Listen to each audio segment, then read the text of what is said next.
This is example 3.3 from Discovering Design with Chemistry by Berean Builders. We're going to start with this first problem. The wavelength of a shade of blue light is 475 nanometers. What is the frequency in hertz? Before we start solving the problem, let's look at the three notes that I have over here in the yellow box. So the first one is the frequency equation that you should have memorized. Not immediately right now, but by the end of the chapter. Frequency equals the speed of light over wavelength. Frequency is an F and its unit is 1/second or hertz. You can call either one. The lambda on the bottom is our wavelength. Kind of looks like a little wave. And in fact, our problem tells us what the wavelength is. So I can go ahead and mark that 475 nanometers with the wavelength symbol to help me keep my problem straight. We will have to convert it to meters since the unit is expected to be meters. The speed of light is our c, and the orange star helps you see that we are given the speed of light, and you will be on any test or other activities for this chapter. The speed of light is in meters per second, and that's why lambda has to be in meters so that those meters cancel, giving you a 1/second unit, which is the frequency. So let's start by converting this 475 nanometers into meters. So we're just going to use our conversion relationship that they gave us. We're putting nanometers on the bottom because we want it to cross out, so meters go on top, and then we can just fill this in. So those cancel. You could just literally write 475 times 10 to the -9th, but we know that we want this in scientific notation, which means our decimal is going to move from here over to here. And so whenever we move our decimal to the left, our number's getting smaller, and so our exponent needs to get bigger to compensate for that. In this case, we're moving 2 spaces to the right, and so our unit here needs to get 2 numbers bigger. It's negative numbers, so bigger means heading back towards the positives or back towards 0. And so this will become -7. If you are feeling very unfamiliar with that, you can type it into your calculator and it should convert it for you. What I'm not sure about is if my calculator in Windows will do that. I can type it in and see.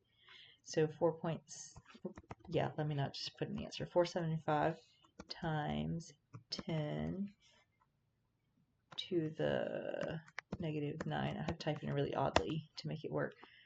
Yeah, it kind of doesn't really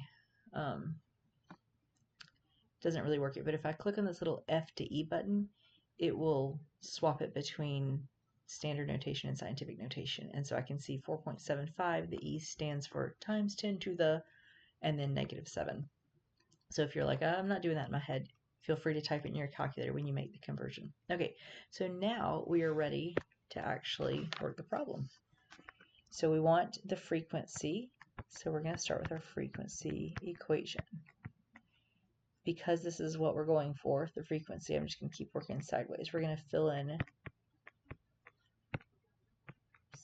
times 10. Oh, that was very messy. 10 to the 8th meters per second. And then we'll fill in what we just got for our wavelength. And then we can finish working right across. All right, so we're going to cancel our meters.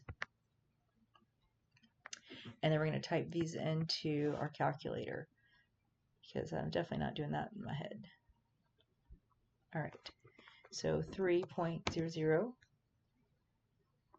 hit the exponent button, and then just type in 8. And we're going to divide that by 4.75, hit the exponent button, -7. Oh, you know what? I think I'm going to have to put parentheses. Windows does not like the way I did that. 1/8 divided by, I'm going to put this whole next thing in parentheses. 4.75 exponent. I don't know if it wants this part in parentheses, so I'm going to put it in parentheses just to be careful, and then close the parentheses. Oh, it just cannot handle. I don't know if I'm going to be able to do it on this little pathetic calculator that comes on Windows, but let's try one more time. So 4.75 I can just actually just type in times 10 to the -7, and although that's really messy, you can see that it kind of figured out what I was trying to say there.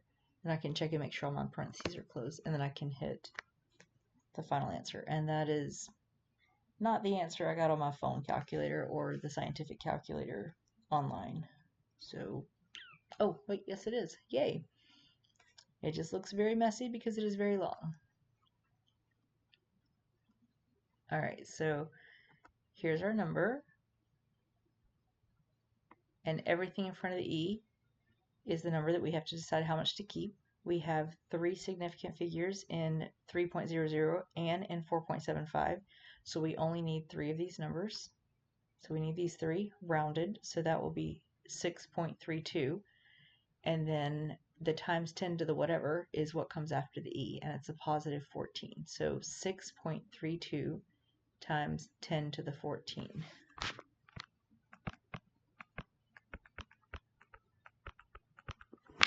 And I promise your scientific calculator will be prettier than whatever the Windows calculator does, or it's more simple than trying to type it into a Windows calculator. All right, so let's look at another example. In this one, they say the frequency of a shade of yellow light is, oh, I'm sorry, let me go back and add my unit here. It's actually 1/2 because of the unit that's left here, but we know that 1/2 is hertz. Don't ever report your answer without a unit, unless it's like a ratio or a multiplier number. Now I am officially finished with that one. All right, so in this one, they say the frequency of a shade of yellow light is, so this is our frequency, 5.1 times 10 to the 14 hertz. What is the wavelength? So we're starting with our frequency, and we want our wavelength. So we have the frequency, we have the speed of light. What we want is this, and so we need to rearrange the formula. So instead of writing it this way, I'm going to write wavelength equals speed of light over frequency. That way I can keep working in a straight line. If you're not sure why I did that, you can use a little algebra to rewrite your equation. You can multiply both sides by your wavelength, and this side will cancel out, leaving you with just wavelength times frequency equals speed of light.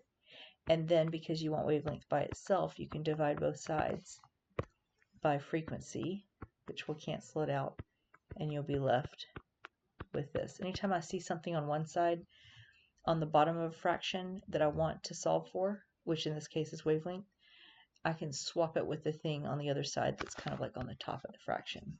If you don't understand what I just meant, just use some algebra to rearrange your equation until you solve for the thing that you want. That way it makes the problem easier as you go along. All right, so let's plug in what we know. We have 3.00 times 10 to the 8th, and that's in meters per second. And then our frequency, they told us, is 5.1 times 10 to the 14th. And that's in hertz, but I'm going to write it in 1 per second instead of writing it in hertz, because then when I cancel out my units, I can see that I'm going to be left with meters.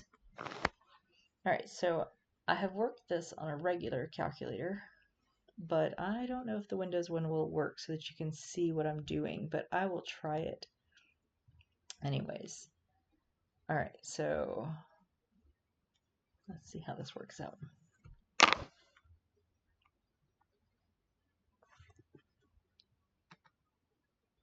And I do have an exponent button, so in theory it should work, but maybe I'm just typing it in wrong because I'm used to using an actual real calculator, meaning one that's on my phone. All right, so there's my first number, 3.00 times 10 to the 8th. And I'm dividing that by, I'm going to put it in parentheses, 5.1 times 10 to the 14th. This one's a little easier because both of my exponents are positive, and so the calculator tends to do better with that one. All right, I get this really long answer, 5.8823 blah, blah, blah, blah, E -7. If I go back and look at my original equation, I have 3 significant figures in this one, and I have 2 significant figures in this, which means when I'm dividing, I have to pick the one with the least number of significant figures. which is 2. So my answer can only have 2 significant figures. So I need to take the 5.8 and round it, and then keep it as times 10 to the negative 7. So that rounds to 5.9 times 10 to the negative 7. So 5.9 times 10 to the negative 7.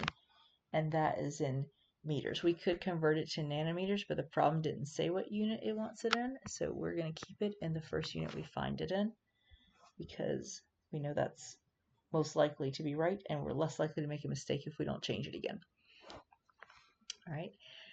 If you work through this, I recommend pausing it as I did it, or if you didn't think to do that, go back and try to do some of these calculations on your calculator and make sure you get the right answer when you type in these numbers. If you don't get the right answer, you may not be doing the scientific notation correctly in your calculator, or you could just have a calculator that is not really set up to handle scientific notation.